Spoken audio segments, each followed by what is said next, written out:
A todos, muito boa noite, bem-vindos ao Telejornal. São Tomé e Príncipe e Cabo Verde rubricaram esta segunda-feira na cidade da Praia 5 acordos de cooperação no quadro do fortalecimento da cooperação entre os dois países. O primeiro-ministro que testemunhou a assinatura destes instrumentos jurídicos de cooperação foi também recebido pelo presidente cabo-verdiano, José Maria Neves.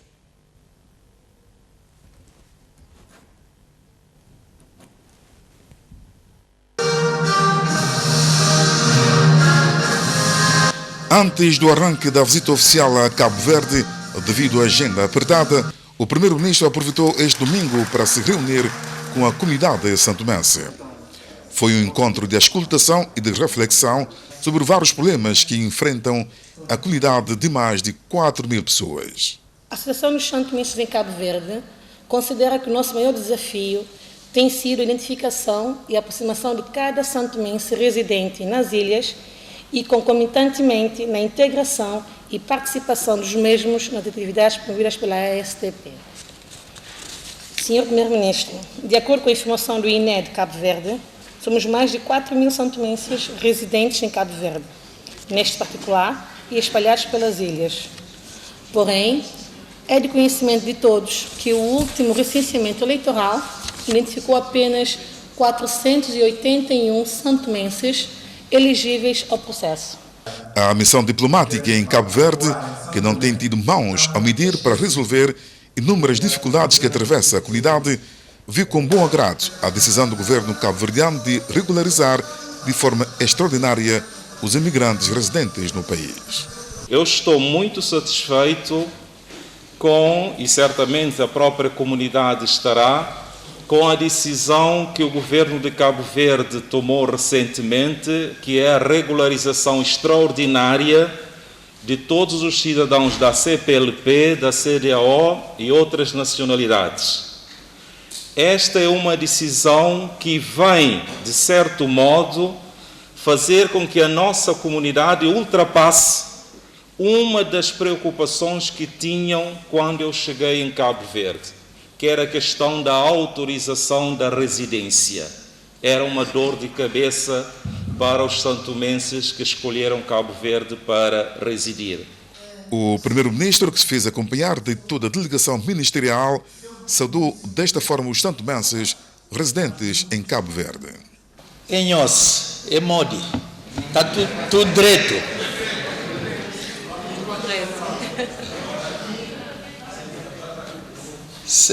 Seja louvado, Cristo para sempre, seja louvado. O chefe do governo, numa longa explanação aos presentes, fez uma retrospectiva da situação política, econômica e social do país.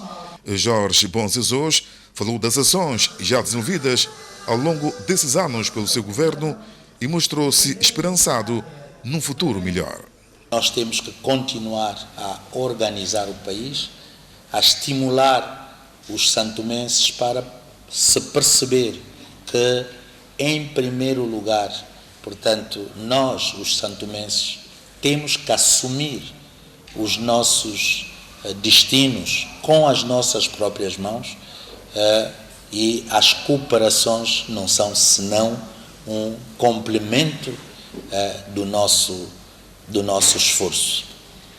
Não tem sido fácil. Aqui estou a pensar em alguns investimentos que até este momento ainda não resultaram. Vamos continuar a guardar esperança, sobretudo na área do petróleo. Há 20 anos que falamos do petróleo, portanto, na zona conjunta com a Nigéria não funcionou. Neste momento temos toda a esperança depositada na nossa zona exclusiva. Neste primeiro trimestre, em princípio, havia proposta da empresa Shell, Galp, para, enfim, realizarem o primeiro furo, mas tivemos, enfim, a surpresa tanto do adiamento. Continuamos a guardar esperança para que, enfim, até o final deste primeiro trimestre, não é, esta empresa possa realizar o primeiro furo na nossa zona exclusiva, de forma que se possa, de facto, confirmar, não é, a qualidade da prospectividade, no sentido de sabermos de que se tem petróleo, nós sabemos, agora é preciso saber se é em quantidade, de facto, economicamente viável.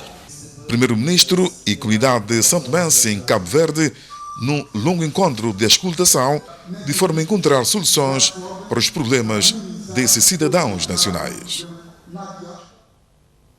Pois, como acabamos de conferir, trata-se de uma reportagem que dá conta da presença do primeiro-ministro em Cabo Verde, que reuniu-se com a comunidade são-tomense radicada naquele país. Agora sim, vamos retomar a reportagem de abertura deste telejornal. São Tomé e Príncipe e Cabo Verde rubricaram esta segunda-feira, na cidade da Praia, 5 acordos de cooperação no quadro do fortalecimento da cooperação entre os dois países. O primeiro-ministro, que testemunhou a assinatura destes instrumentos jurídicos de cooperação, foi também recebido pelo presidente cabo-verdiano José Maria Neves.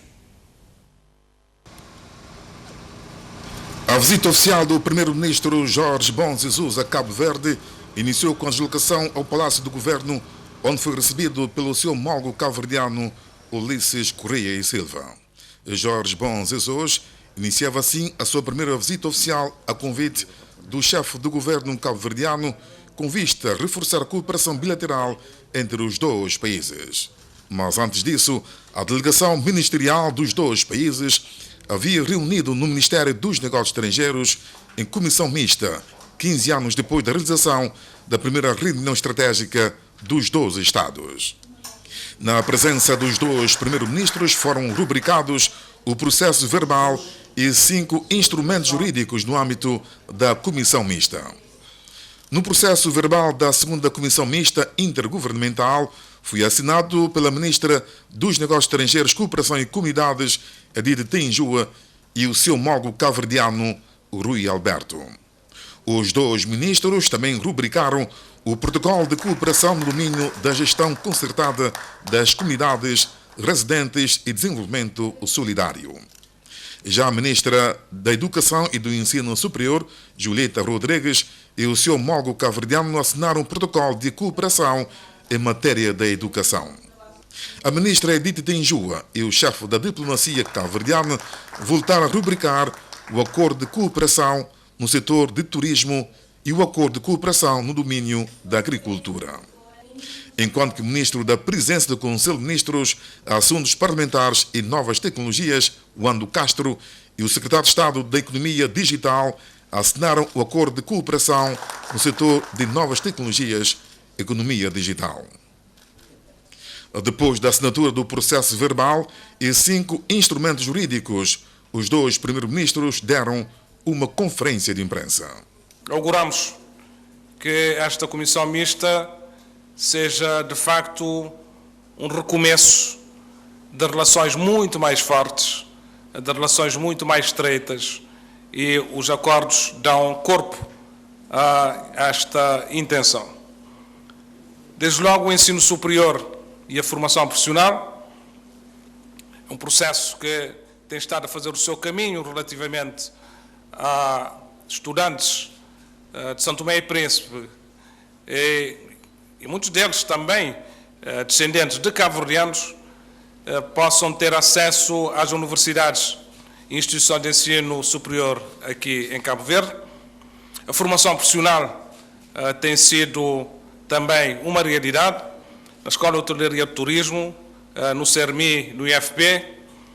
Nós, nesta comissão mista, chegamos a um acordo, um entendimento de que devemos aumentar de uma forma significativa o número de vagas e de bolsas para a formação profissional, para os próximos 3 anos, 2022 até 2025, 200 vagas e bolsas para formandos de Santo Tomé e Príncipe possam frequentar cursos de formação profissional na Escola de Hotelaria e Turismo, no CERMI, no IFP.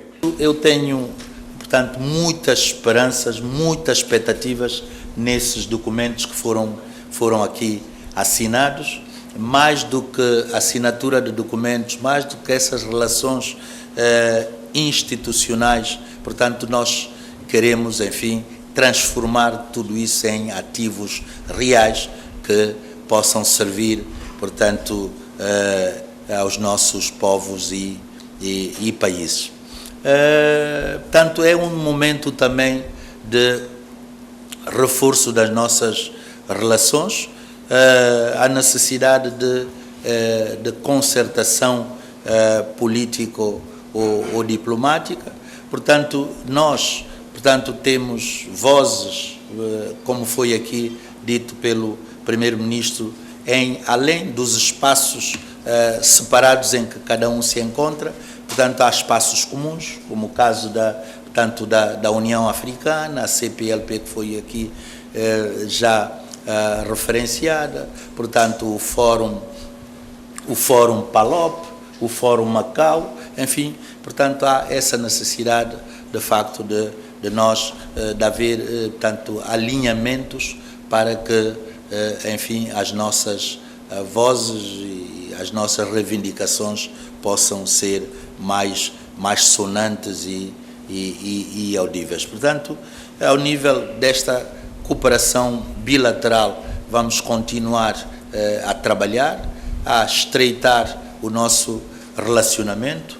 As videoconferências são importantes e suportaram praticamente, enfim, os nossos contactos nesses últimos 2 anos, mas de vez em quando precisamos deste contacto mais direto de pessoas que se encontram, que se saúdam, que, portanto, partilham afinidades, e é isto que nós queremos que aconteça também com os nossos empresários, com os nossos artistas, enfim, com os nossos jovens. Portanto, é isso que nós queremos, portanto, uma comunidade de verdade, uma comunidade de pessoas, e mais do que relações de cooperação, queremos com Cabo Verde, de facto, inaugurar uma relação de confiança. Ainda no quadro da visita oficial, o primeiro-ministro Jorge Bom Jesus foi recebido pelo presidente da Assembleia Nacional de Cabo Verde. O chefe do governo santomense e o líder do Parlamento de Cabo Verde, Austelino Correia, falaram da cooperação entre os 2 países. Jorge Bom Jesus, em visita guiada, esteve no hemiciclo do Parlamento de Cabo Verde, local onde se realiza as sessões plenárias. Ainda no primeiro dia da visita do primeiro-ministro, o destaque vai para o encontro de cortesia que manteve com o presidente da República, José Maria Naves. Jorge Bom Jesus e a delegação ministerial foram assim recebidos pelo chefe de Estado cabo-verdiano, simbolizando assim o momento mais alto desta visita oficial, que certamente irá abrir caminho para o reforço da cooperação entre São Tomé e Príncipe e Cabo Verde. Da cidade de Praia para a TVAC, João Ramos e Manuel Lopes. O Governo vai avançar com o pacote legislativo de incentivo fiscal para os imigrantes. A informação foi avançada pelo Ministro da Presidência do Conselho de Ministros e Novas Tecnologias, Wando Castro, durante o encontro com a comunidade santomense em Cabo Verde. A ministra dos Negócios Estrangeiros anunciou neste encontro com a comunidade santomense residente em Cabo Verde que o governo irá resolver o problema relacionado com a emissão de passaporte eletrónico. A Dita Tenjua disse que já existe uma solução. A máquina para a recolha desses mesmos dados é uma máquina que não é algo que se possa comprar imediatamente.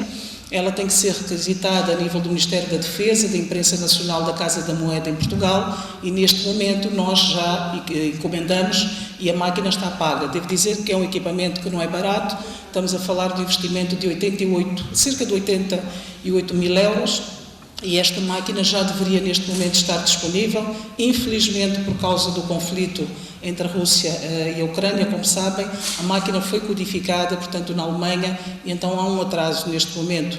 De qualquer das formas, nós esperamos a qualquer momento poder recebê-la, e eu devo dizer que, primariamente, este foi o compromisso que nós tínhamos, iremos fazer tudo para que a primeira leva, digamos assim, da recolha possa ser, de facto, aqui na praia.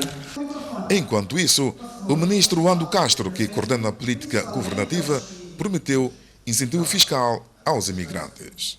E podemos avançar já em primeira mão que, a nível do nosso partido, o MLSTP-PSD, partido que lidera a governação, nós aprovamos ainda há 1 ou 2 semanas um pacote de legislativos que o nosso grupo parlamentar vai dar entrada assim que o Parlamento retornar das férias parlamentares, que são 12 instrumentos que nós consideramos fundamentais para resolver essas questões, nomeadamente o Estatuto do Imigrante e o Estatuto do Imigrante Investidor.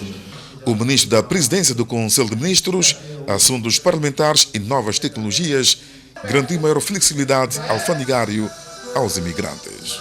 Nós temos uma lei que limita a quantidade de artigos que podem entrar no país que não são considerados como artigos para negócio, e pelo que foi dito aqui, às vezes há algum excesso de zelo pelos funcionários da alfândega que criam algum constrangimento ao nosso imigrante, mas tomamos boa nota e farei chegar sobretudo ao Sr. Ministro das Finanças, que tutela a Direção-Geral da Alfândega, para que haja alguma flexibilidade, porque não é a intenção do Estado nem do Governo criar problemas aos imigrantes que, no seu regresso, às vezes, depois de muitos anos fora, é normal que levem alguma quantidade de prendas para os familiares, e nem tudo pode ser considerado como negócio.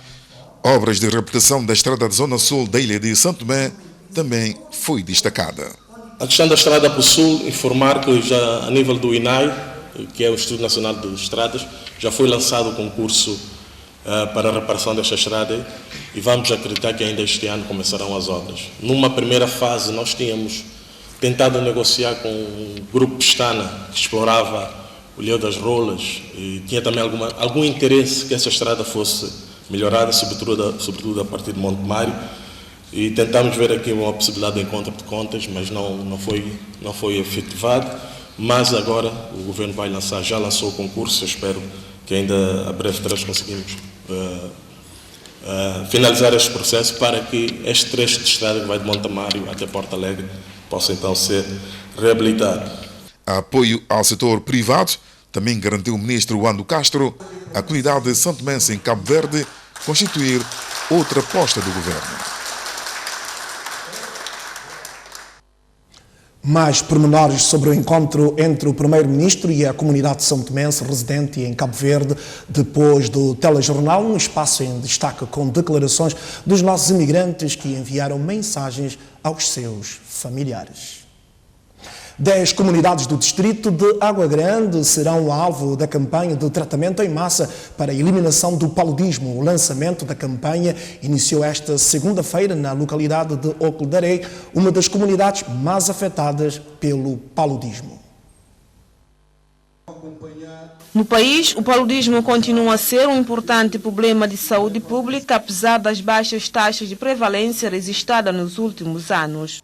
E com o objetivo de aumentar o nível de cobertura nacional e considerar um sistema de saúde que possa melhor responder às demandas, o Programa de Luta contra o Paludismo, Centro Nacional de Endemias e a equipa médica chinesa lançaram esta segunda-feira a campanha de tratamento em massa para a eliminação do paludismo. Na sequência das estratégias de luta contra o paludismo, nomeadamente a luta contra o vetor, o diagnóstico precoce seguido do tratamento correto dos casos e o reforço da vigilância epidemiológica no distrito de Lobata, Água Grande, Mesoche e Lembá.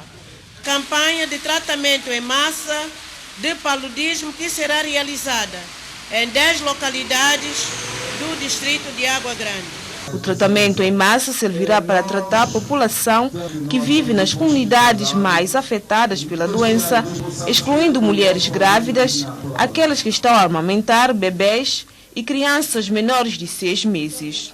O Plano Estratégico Nacional de Luta contra o Paludismo estabelece como objetivo a eliminação dessa doença no país, com enfoque na integração de ações de aceleração para atingir a eliminação. O tratamento em massa é, sem dúvida, uma ação preventiva que consiste em administrar medicamentos em massa a toda a população, sobretudo em lugares de foco epidêmico, com ou sem sintomas, de forma a reduzir ou interromper a transmissão do paludismo por Plasmodium falciparum.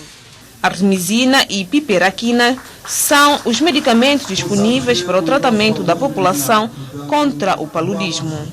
Esta campanha que hoje começa em Oque del Rei e demais localidades do distrito de Água Grande serão administrados comprimidos de artemisina mais piperaquina durante 2 dias consecutivos, associado à primaquina em uma toma diária, num total de 3 ciclos com intervalo de 1 mês.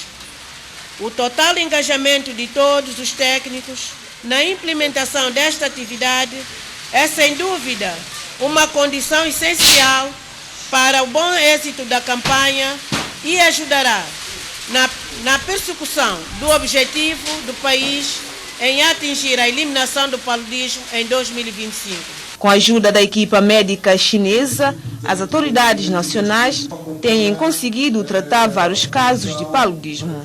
A equipa técnica chinesa tem ajudado a parte santomense para elaborar uma nova estratégia de luta contra o paludismo caracterizada pelo tratamento em massa com auxílio de medidas de antivetor, a qual já conquistou sucesso notável em várias comunidades epidêmicas, entre os quais a primeira comunidade piloto, Bairro de Libertad, no distrito de Água Grande, registrou uma queda de infecção em mais de 80%, e a Rosa Lembá, do distrito de Lembá, o Aviário do distrito de Água Grande e o Diogo Nunes, do distrito de Lobato. Sou representante da comunidade do Bairro da Liberdade.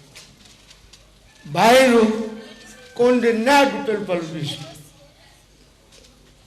A nossa comunidade diariamente apresentava-se no Hospital Central em número de 8, 9, 10 com problema de paludismo.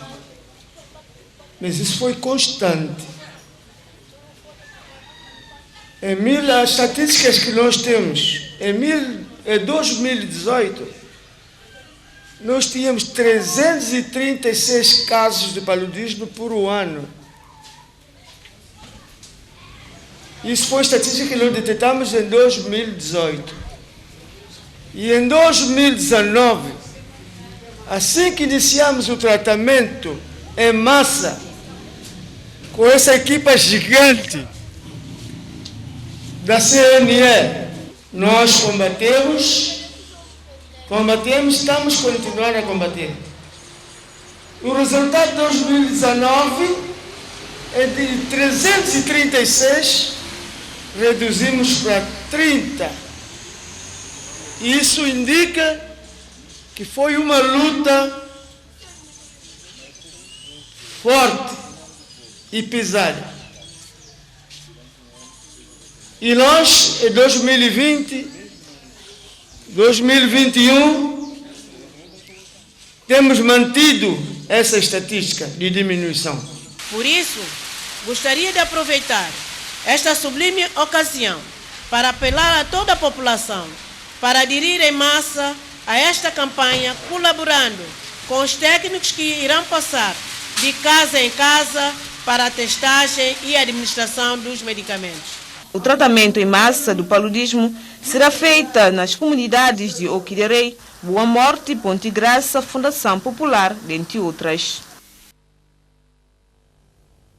Não produziu qualquer resultado o encontro entre o Gabinete Técnico da Presidência da República, o Sindicato e a Associação dos Jornalistas para juntos encontrarem saídas às alegadas incongruências ao Estatuto de Carreira da classe apontadas pelo Gabinete Jurídico do Chefe de Estado que fizeram com que Carlos Villanova não promulgasse as alterações do referido diploma. No encontro desta segunda-feira, o Gabinete Técnico avançou aos representantes da classe que informações mais pormenorizadas sobre o assunto deverão ser prestadas diretamente ao Governo que remeteu o documento à Presidência para promulgação. Tivemos um encontro com a equipa técnica da Presidência, encabeçada pelo diretor do Gabinete. Trocamos algumas impressões. Eles disseram, de certo modo, ficaram surpreendidos com a nossa presença, na medida em que a nota foi enviada ao Governo, entretanto, deveria ser os representantes do Governo a reagirem a essa nota. Portanto, não se avançou grandes coisas, para sermos sinceros. O que nós tentamos vincar é que estamos a procurar soluções, não faz muito sentido, enfim, que haja problemas ou que haja obstáculos, e qualquer obstáculo pode ser ultrapassado, e essa é a mensagem que também nós vamos passar amanhã ao seu secretário de Estado. Não se avançou grandes coisas, portanto eles não quiseram abrir o suficiente, ouviram-nos, disseram que vão transmitir o que nós dissemos ao Sr. Presidente da República, e por outro lado há um outro aspecto a considerar, que é a versão correta do diploma que devia ter sido publicado. Vão ver nos arquivos se eventualmente está lá esse diploma, para tentar perceber onde é que houve o erro, portanto, na publicação. Simplesmente isso. Portanto, pronto, foi uma conversa, podemos dizer, enfim, amigável, mas, de facto, em termos de resultados, neste momento, não há nada a dizer. Então significa que o gabinete do Primeiro-Ministro é que deverá entrar em contato com o gabinete da Presidência para resolver o assunto? Em termos procedimentais, eles deixaram isso claro, portanto, qualquer tipo de reação, qualquer tipo de conversa mais profunda tem que ter a presença de representantes do Governo. A Inapor está a diligenciar para a aquisição de um rebocador que irá minimizar a operacionalidade do Porto de São Tomé. Neste momento está sobre a mesa a proposta para a aquisição de um rebocador de ocasião avaliado em cerca de 2 milhões de euros, assegurou no Jornal das Sexta o diretor-geral da empresa, Manuel Diogo. Fizemos já em 2020 uma proposta ao Governo. Em 2021 fizemos outra proposta ao Governo e agora uma nova, visando a aquisição de um rebocador.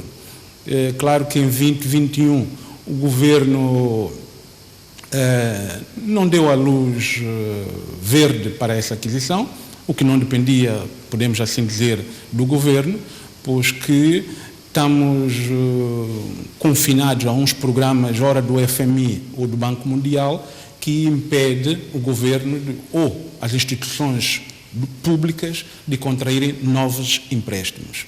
E não podendo contrair novos empréstimos, a Inapor não pode, por si só, fazer um investimento tão avultado, tendo em conta que um rebocador fica por volta de 2 milhões e 500 mil euros. Estamos a falar de um rebocador novo? Estávamos naquela altura numa perspectiva de aquisição de um rebocador novo, mas o aperto é tanto que hoje em dia já não podemos esperar 10 ou 12 meses para a construção de um rebocador. De tal forma que fizemos uma nova petição ao Governo, está tudo num muito bom caminho, o Governo já está sensível, no sentido de nos poder conceder a carta conforto, mas desta vez já não será para um rebocador novo, mas para um rebocador de ocasião. Esperamos... Quantos anos de vida? É isto é que deve ser dito, porque em 2018 comprou-se um rebocador, mas a verdade é que o rebocador chegou em outubro de 2018 e em novembro foi novamente para o porto de procedência, porque o estado em que estava era extremamente obsoleto. E na porta tem neste momento 3 rebocadores, estão todos eles avariados? Estão todos eles avariados. Um está no estaleiro, porque é pequeno e o estaleiro em Santo Tomé tem condições para recebê-lo. Estamos nesse momento a fazer a sua reparação e a aquisição de peças para o motor, mas temos um que está quase, podemos assim dizer, num estado de abandono, porque não temos condições para pô-lo num estaleiro. Aliás, basta quando ele ver que quando esse rebocador voltou em novembro de 2018, depois de ter chegado em outubro, foi a Libreville para reparação e também foi encalhado numa praia. Estamos a falar de Liberdade? Não, estamos a falar de Almaçoca, pois que o Liberdade é um rebocador antiquíssimo, é quase da minha idade, tem mais de 50 anos e, como deve imaginar, e para além da idade, é um rebocador que não atraca normalmente em Santo Tomé, só atraca naquela nossa linguagem de agapojo, ou seja, nas marés vivas, ou seja, quando a lua é cheia. Termina esta semana a campanha de vacinação para a dose de reforço contra a Covid-19 e vacinação em menores de 5 anos. No distrito de Lubata, a campanha está a decorrer a bom ritmo. Diariamente, a enfermeira responsável de saúde sexual e reprodutiva recebe as vacinas no depósito central e leva ao salão paroquial da Igreja Católica no distrito de Lobata, base da equipa de vacinação. Depois de conferir e coordenar tudo, as equipas deslocam-se ao terreno, sempre contando com uma ajuda de agentes de sensibilização. De porta em porta, vão sensibilizando e fazendo vacinas. Este residente da reta de Micoló, por exemplo, fez a sua primeira dose. Sou um homem dependente de mim mesmo. Esse tempo de ir à cidade, entrar numa bicha, isso não combina comigo. Mas agora que os agentes vieram, o senhor tomou? Sim, eu vou tomar vez, sim, é de agradecer. Tem que aproveitar essa oportunidade. Outros preferem fazê-lo mesmo na base, em Guadalupe, como foi o caso de Diolindo Correia. Já tinha feito lá 2 doses. Com esse já é 3. Sim. E já vou voltar a tomar mais? Certo. Essa vacina são 2 doses. Toma-se a primeira dose, 6 meses depois volta a fazer a segunda dose. Então ela não tem a terceira dose, mas sim o que o senhor fez agora é a dose de reforço. Por quê? Depois de 6 meses da segunda dose, o senhor já começa a perder a imunidade. E como a doença ainda existe, nós precisamos voltar a reforçar a nossa imunidade. É o que está a fazer. O senhor fez agora a dose de reforço.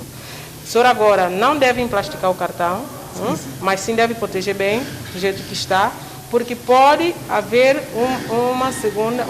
uma outra dose de reforço. Vai depender da forma que a doença for evoluindo, tá bem? Sim. Respondi a sua pergunta? Quer dizer que o senhor não tem, daqui a 6 meses o senhor pode voltar a fazer uma dose de reforço, como sim, como não. Vai depender como a doença for evoluindo e as medidas que o Ministério da Saúde irá adotar, tá bem? Sim. Só precisa proteger bem o seu cartão. Sim. Na última semana de campanha no distrito de Lobata, a atividade vai de vento em popa. Para dizer que constatou-se um aumento no que é o número de vacinados. E, portanto, isto é bastante gratificante porque entendemos que a sensibilização, as atividades de sensibilização que têm sido feitas pela parte dos agentes, a população tem acatado e pronto, cumprido. Na outra semana fazíamos diariamente 19 pessoas e este número aumentou para 100 100, 150, então, para dizer que... Por dia? Por dia, sim, sim. Temos estado a deslocar com vacinas de rotina, que entra o sarampo amarela e outras vacinas. Para as crianças? Para as crianças de 0 aos 5 anos. Estamos também a fazer essa cobertura. E também tem havido grandes melhorias. Muitas crianças não, mas desde uma criança já é grande coisa para nós de saúde reprodutiva. Uma criança perdida é muita coisa. E uma criança captada também é uma grande valia. Por isso que eu digo que estamos a conseguir um número considerável e que é bastante bom. Mesmo estando vacinado, não se pode esquecer das medidas básicas de prevenção contra este mal. Para dizer aos lobatenses que juntem-se a nós. Nós estamos ali com a vontade, no terreno, que juntem-se a nós nessa caminhada, de forma a todos nós sairmos a ganhar. É o país que sai a ganhar, é a Covid que acaba, o nosso papel é acabar com a Covid. Não obstante a dose de reforço, nós devemos também cumprir as medidas adotadas pelo Ministério, que é lavagem frequente com água e sabão, o distanciamento físico, que quase muitos não têm estado a respeitar, têm estado nas noites jovens, nos fundões,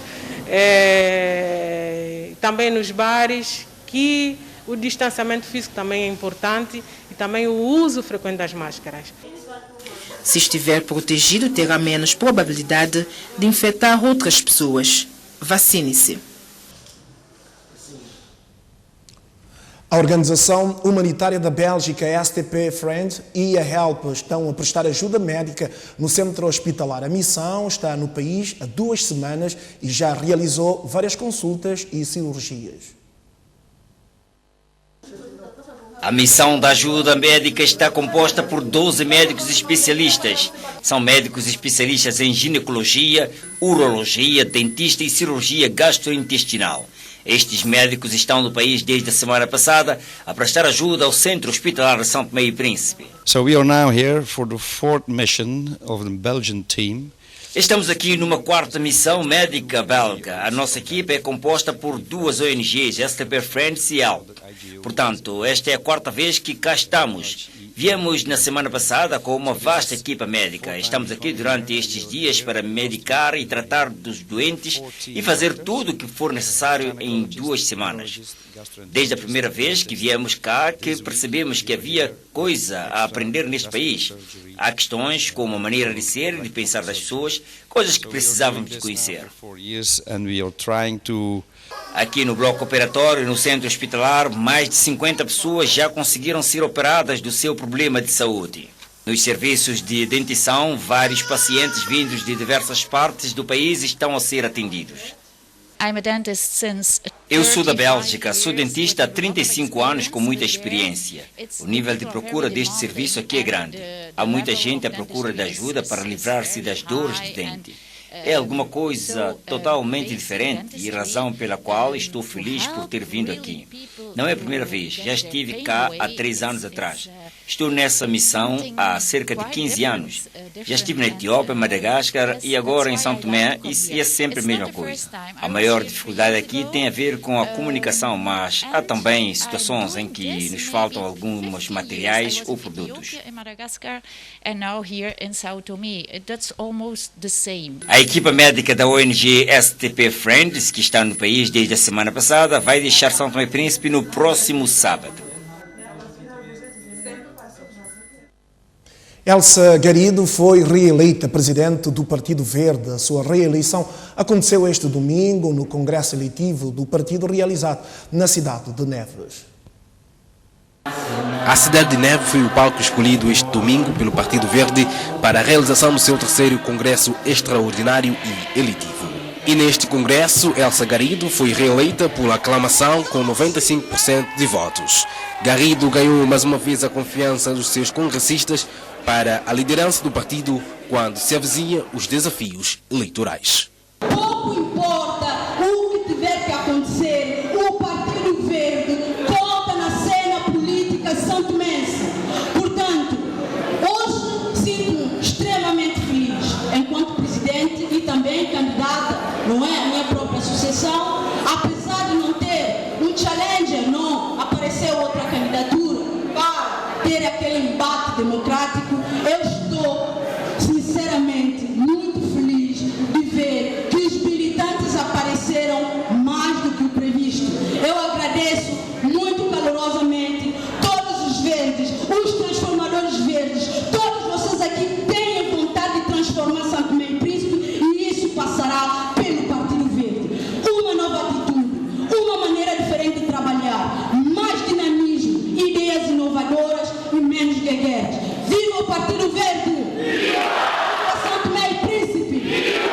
Entre os convidados destacou-se a presença do vice-presidente do partido MLSTP-PSD, Arlindo Barbosa.